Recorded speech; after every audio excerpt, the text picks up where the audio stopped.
And when you go shopping, even though you think you might only want a Y, I highly recommend you drive this car in this variant. Beach buggy racing. I've seen kids sitting at their supercharging and they're actually driving the car. Little kids driving the car. That's brilliant marketing. What kid is going to buy something other than a Tesla if that car doesn't have fart mode? Emissions testing mode. You can make this car fart. And I can play video games in it. Why would I buy any other car? As soon as I turn 16, I'm saving my money. I'm getting a Tesla. Don't even think twice about it. Welcome to another episode of Out of Spec Dave, where today I'm going to be taking around 150, 160 mile little road trip. Why? I want to do a 6-week ownership update on my Model 3. This is the base rear-wheel drive version, the one with the LFP. So stick with me. I'm going to just talk to you a little bit about my feelings about this car and how it's going. So thanks again for watching. Let's get into it.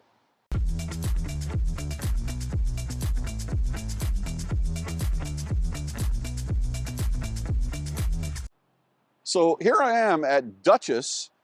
This is a sort of a cult following little restaurant. It's a fast food joint, but they got actually a little bit better food than McDonald's or Burger King. And more importantly than that, I've got to go get a breakfast sandwich for my little road trip. I'm heading out to New Jersey. Got a couple of videos to shoot. One is going to be a Your EV Journey video. So just a reminder for those of you that aren't familiar with that format, I would like to talk to you about your EV journey. Let's go for a ride in your car, not me driving, you driving. I want to hear about what is it about an EV that you like. So I'm going to be shooting one of those and then an update video as well with an old friend that you'll recognize when you see the video. But what we have here is a 2023. This is a Tesla Model 3. This is the one with the LFP battery pack. I've actually charged it up today to 100% on my level 2 back home. I'm now in Darien here.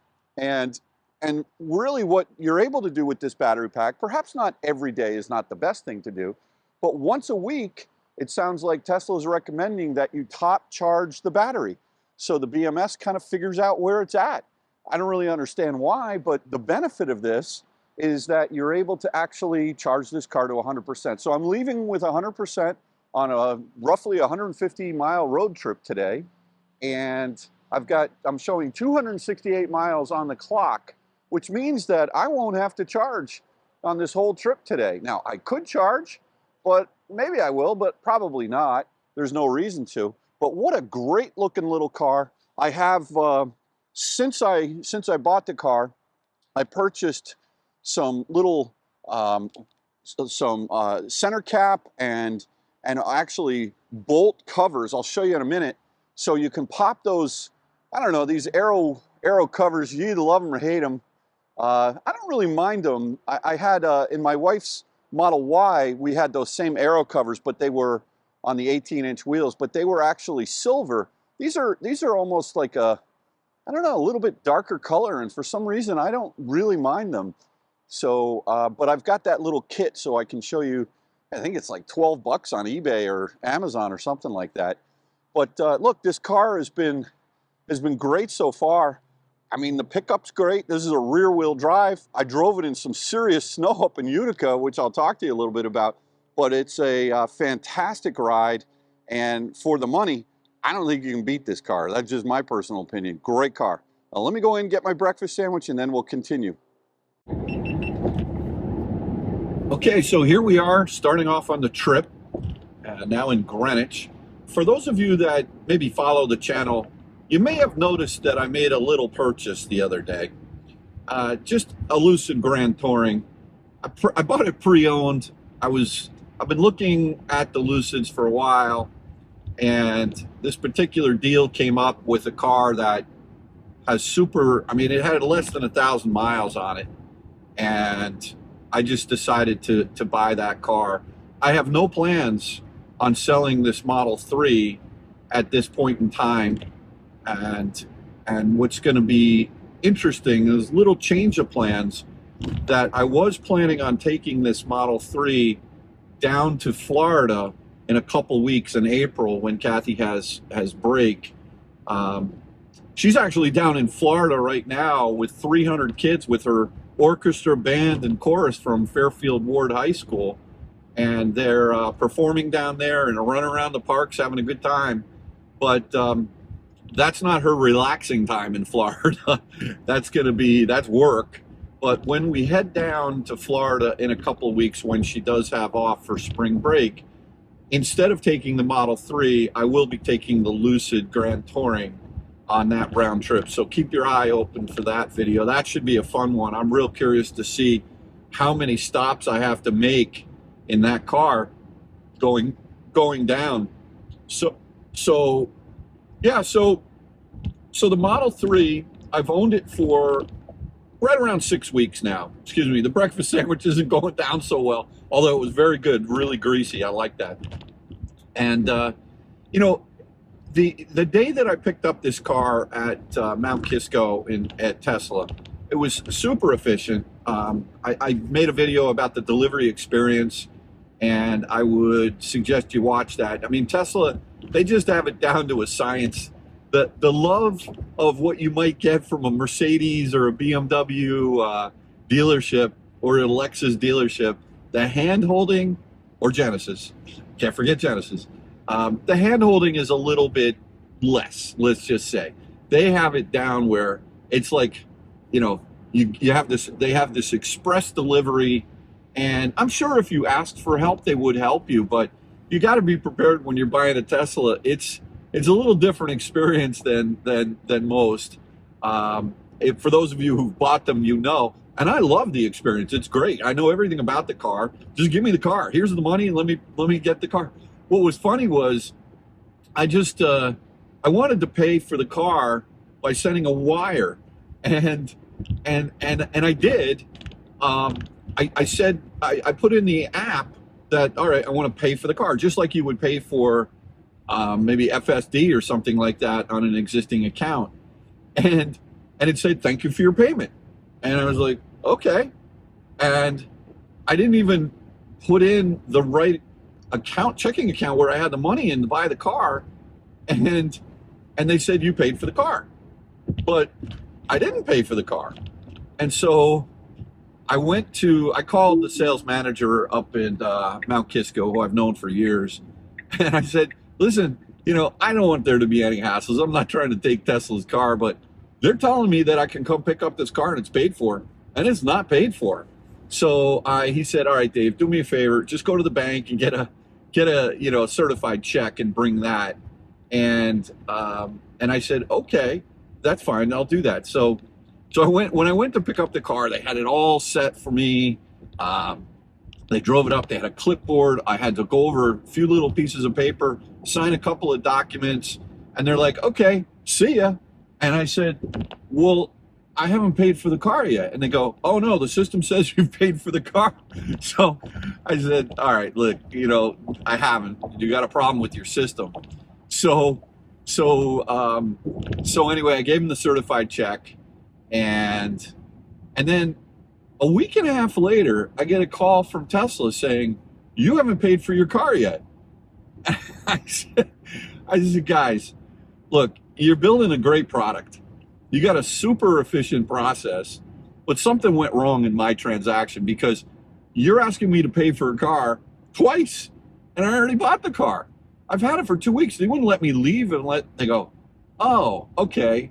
Are you sure? I said, yeah, I'm sure. So I said, do me a favor, call the salesman or the manager of Mount Kisco. He'll tell you about the whole story. So they went away. A week and a half later, they called me up again, and I let the sales manager, the manager know about this. A week and a half later, they called me up again and said, you still haven't paid for your car. So I was like, guys, this is crazy. So the biggest problem that I've had with this car is the fact that Tesla wanted me to pay twice for the thing. I'm not doing that. I mean, it's a good car, but I'm not going to pay more than one time for it. So, but listen, if that's the biggest problem that I've had with this car since I got it, I guess I'm doing pretty well. Anyway, when I did take delivery of the car, I noticed the trunk alignment was not good. In my opinion, the car should not have been delivered that way. They said, listen, you don't have to take delivery today, but I needed the car because I had just traded in, or I just sold my Model S to CarMax, back to CarMax, and the one that I bought from them. So for me, I only had one car, Kathy's GV60, so I needed a car. I said, listen, you know what I'll do is I'll make an appointment to have the car, the trunk aligned, because it's a little off kilter. And look, whatever. I mean, it's not been bothering me that much because honestly, I haven't even made the appointment yet. The difference with this particular situation is that they need the car at the service center in Mount Kisco in order to fix it. So it's not like they can actually just come with their mobile Tesla Model X or Model Y or Z or whatever the heck, Model C. So I got to bring the car in. I just haven't had the time to do it because I've been busy buying other things like a Lucid. So I will get to that, but overall, this car has been fantastic. I did a 0 to 100% charge, and what's amazing about this car is that way down state of charge, low in the battery pack, this car does not lose any power. I mean, at 1% state of charge, it was pulling hard, and it's great. And I've charged the car multiple times to 100%, which I did today. And it typically shows 270, 272 on the indicated range. Again, it's just a little bit of an indication.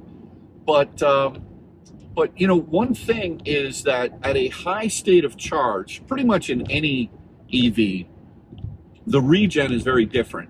It'll feel like you're coasting when you take your foot off the accelerator when you're at a high state of charge. And this car feels especially like no regen when you're at a high state of charge. So I mentioned this on one of my other videos. There's a feature in the menu that you can actually blend friction brakes to mimic what the regen feels like when it's in a low state of charge.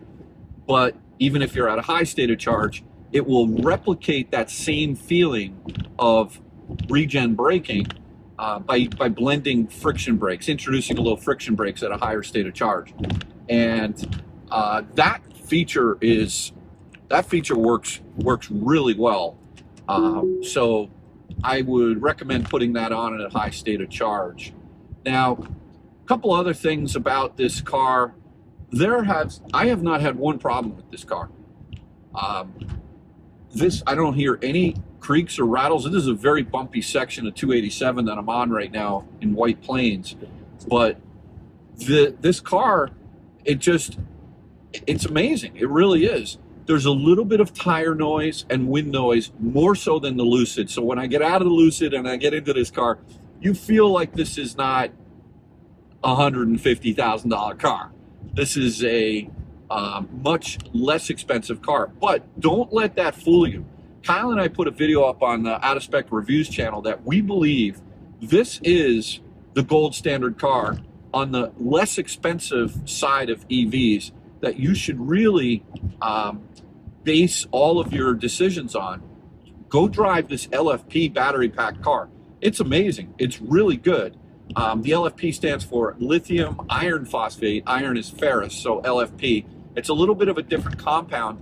And from what I hear, the longevity of that battery pack, it's supposed to far outlast the longevity of the regular lithium ion or nickel metal hydride. I don't remember exactly how those, with the ones with the cobalt in them. So, I think that this is one to consider. Again, build quality, except for the misalignment on the trunk, I would argue that you want to, that there really hasn't been any issues with the car. Now, rear wheel drive. Oh, I need to have all wheel drive, right? So you might think that. Well, right now on the menu, unless it's changed, I heard rumblings that they may be bringing back the long range all-wheel drive car. But the time when I purchased this car, you only had the choice of the base rear-wheel drive LFP of which I didn't get any options in this car. I just got the white paint, I got the black seats, you know, that's it. And but there, if you wanted to get all-wheel drive, you had to get the performance, and it was like 10 or 12 grand more than this car, and I didn't really want that. So I decided to go for the least expensive Model 3 Tesla, quite honestly, the least expensive Tesla, because the Ys are another 10 grand. And they're great, don't get me wrong, but they're 10 grand more than this base car. So, and they're basically the same. I mean, yeah, it's a little lower. I like the seating posture better in the Model 3 than in the Y. I don't know why, but I feel super comfortable in this Model 3. Everything is just perfect. The armrest, I mean, none of this is new for those of you who know Model 3s, but 10 grand more for a Model Y for basically the same thing. I mean, granted, all-wheel drive, I wasn't gonna, I don't know. I shopped the all-wheel drive non-performance Y, which you can buy. Great car, by the way, if you need a little bit of a sport ute. But look, this car was $42,990 plus $1,250, I think, sales tax. No, delivery, freight. And then I was able to get the $2,250 cheaper, which is a Connecticut energy rebate, and they take that right off the hood. Back in the old days, when Connecticut first introduced the cheaper, I remember that you actually, as a consumer, you had to file with the state and actually and then wait for the check to come back. Now, at least in Connecticut, you just Tesla takes it right off the price of the car, which is great. And then this particular car also qualifies, at least between now and the end of March, it qualifies. I'll explain why. It qualifies for the $7,500 federal tax credit. So because it's under $50,000, this car also in the state of Connecticut, it's only a 6.35% sales tax instead of 7.75. So you're at the lower tax rate. You get the cheaper rebate because it's under 50 grand. You get the $7,500 rebate. If I only lived in New Jersey where there's no sales tax on EVs and they're giving 4 grand back on the state, I mean, that's a no-brainer. Like, go out and get one of these. And I would say perhaps by the end of the month, March, because what this car has, the battery pack is made, I think it's CATL. I think it's made in China, and so I think the new rules or the new guidance that's going to be coming out from the U.S. government is that the battery, not only does the car have to be made in the United States in order to qualify for the $7,500 federal tax credit, assuming you qualify, you'll get that next year when you file your taxes for 2023. So you got to pay for the car now. But if you look holistically over the whole deal, it lowers your net cost of ownership for sure. But because this car's battery, the LFP, is made in China, I'm not sure after March 31st of 2023 that this car is going to qualify anymore for the $7,500 federal tax credit. So I think it's a little bit of an urgent message if you're on the fence about buying a Model 3. Get an inventory car as soon as possible and take delivery before March 31st, just in case, would be my strong advice. Now, it's possible they may extend that for the rest of 2023, and who knows what the U.S. government's going to do. But I would just, look, if you know you got a sure thing and you're on the fence about buying the car, I would get out there and take delivery of one right now. Now, a couple of other things I want to talk about. When Kathy and I took the road trip up to Verona, New York, in search of the Magic Dock, which is Tesla's new superchargers that are fitted with this little secret CCS adapter that you can plug into a non-CCS or a non-Tesla car. We took this car and we drove it in search of all the Magic Docks. Now, even though Magic Dock is out, I'm going to be coming out with a video soon, which is our road trip video, Kathy's and mine, It's going to be a super long one, probably over an hour. It's going to be us getting in the car, lots of banter between Kathy and myself, and driving all the way up to Verona, or was it Vernon? I can't remember. They're two towns right next to each other, but there's a beautiful casino. It's a hysterical video because I ended up screwing up which casino I made reservations at, but long story short, we did find the Magic Docks. We found 4 of them. This was before they came out on the Tesla website and said, here's where they are. We now know of 11, at least as of this time. But it was a lot of fun, that trip. But when we went up there, we hit snow. And I'm not talking about a little bit of snow. We hit from Albany, New York, through Utica, New York. For those of you who know upstate New York, that's the snow belt. And you don't want to fool around with that snow belt. That's where high winds, it's just, you just never know when a snow squall is gonna pop up over there. I don't know if it's lake effect. There's no real, you got the Finger Lakes around there, I guess, sort of. But just the storms pop up. So anyway, I was concerned about this being a rear-wheel drive car, and I felt, at least when I started driving it, I was a bit white-knuckled. But this thing handled, I wasn't going up any major hills or anything like that, and I'm not suggesting that a rear-wheel drive car is better than an all-wheel drive car in inclement weather. But what I am telling you is that this car handled the snow really well, and it got pretty deep.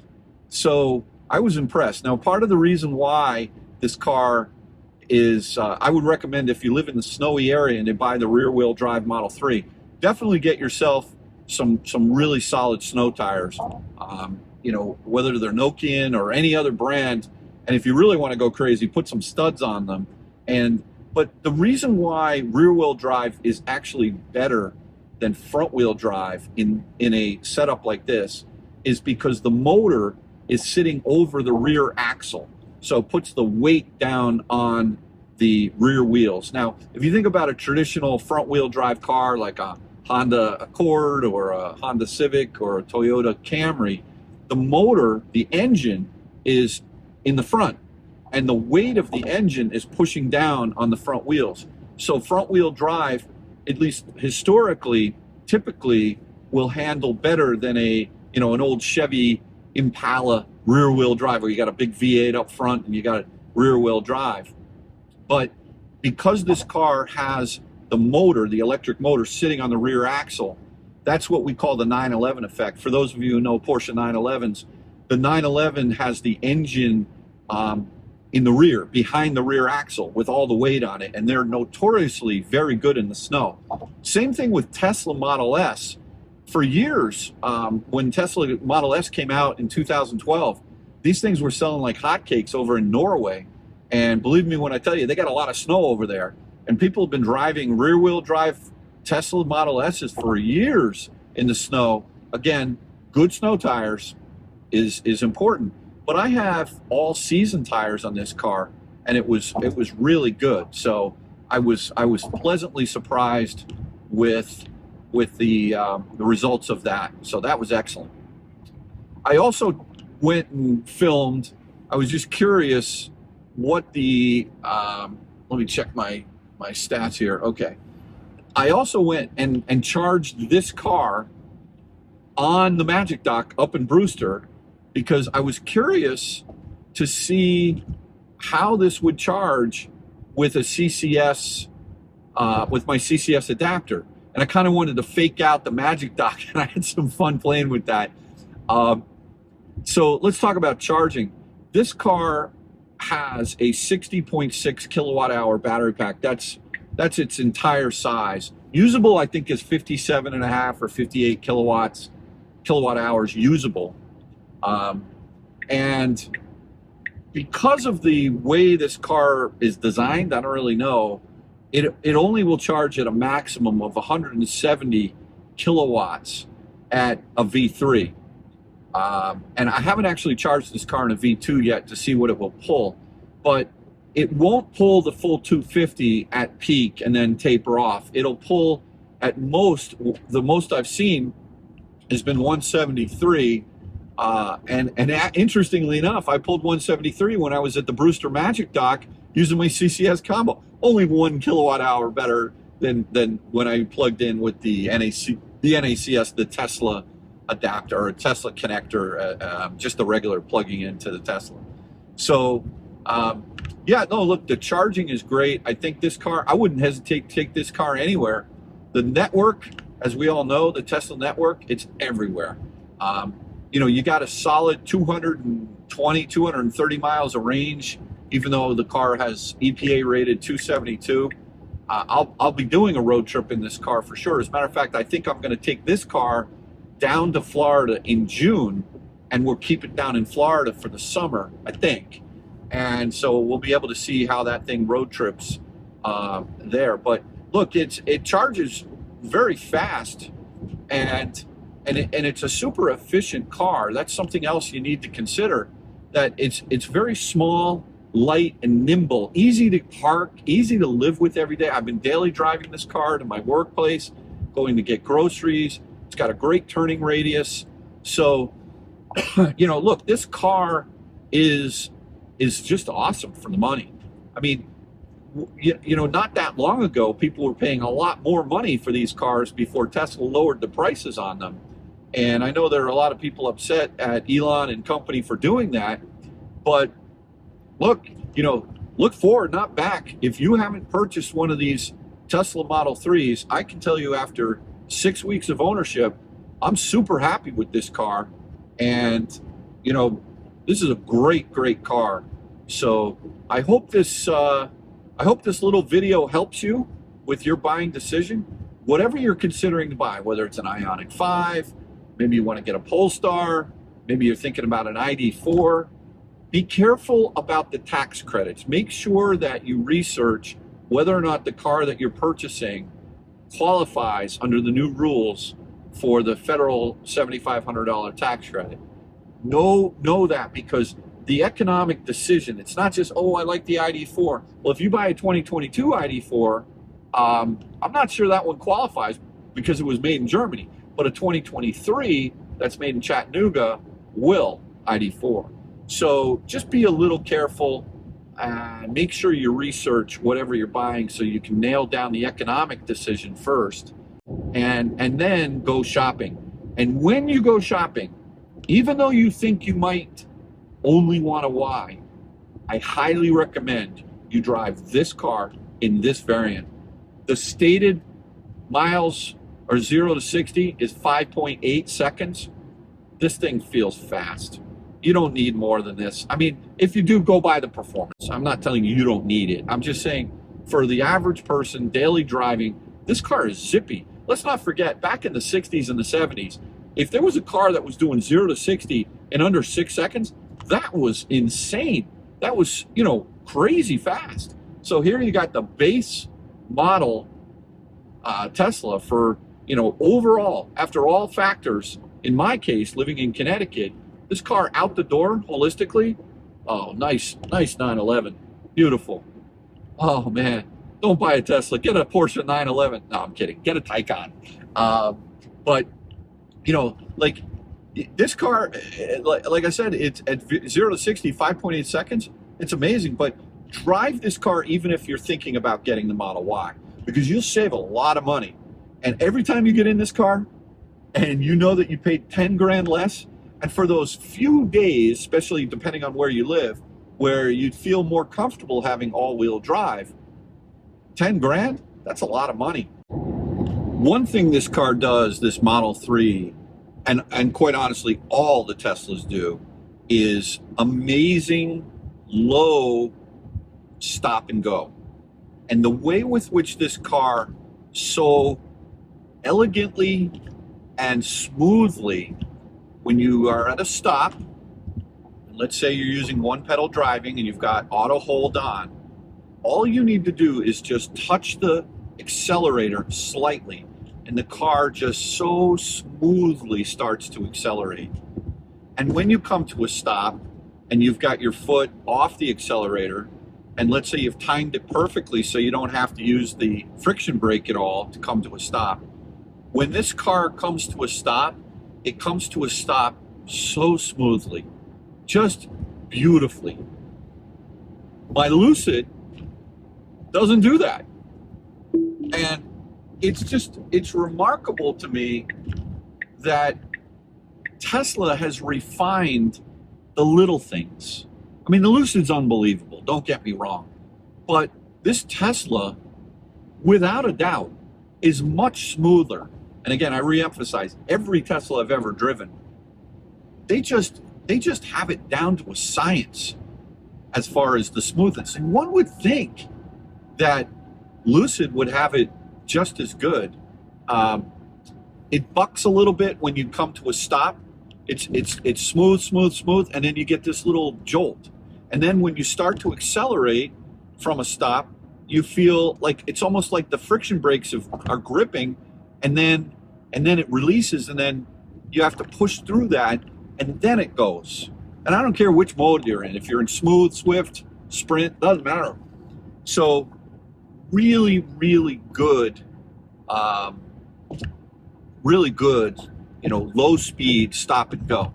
The other thing that this car does amazingly well is the autopilot. Now, Tesla, we all know there's 3 different flavors of autopilot. There's basic autopilot that comes with every Tesla. Currently, this particular car is only vision-based, and so it doesn't use radar or LiDAR or sonar or any kind of other R. It's just basically the camera. And so in inclement weather, you're going to have limited visibility, or snow's going to get in front of it, whatever. You're going to have some hindrance in terms of the ability for the car to track through advanced driver assistance. But the lane centering is just awesome. I don't have enhanced, I don't have FSD. I just use the basic autopilot all the time for highway driving, like what I'm doing right now, and I love it. It's great. It works amazingly well. The car wants to be, all Teslas do this, they all want to be in a certain part of the lane. And so if you're in the right-hand side part of the lane and you try to engage, in this case you tap down twice on the stalk. Oh, by the way, round steering wheel and proper turn signals and gear, as opposed to the my Model S with the yoke. But in this Model 3, when you want to do a lane change, what is going on here? Interesting.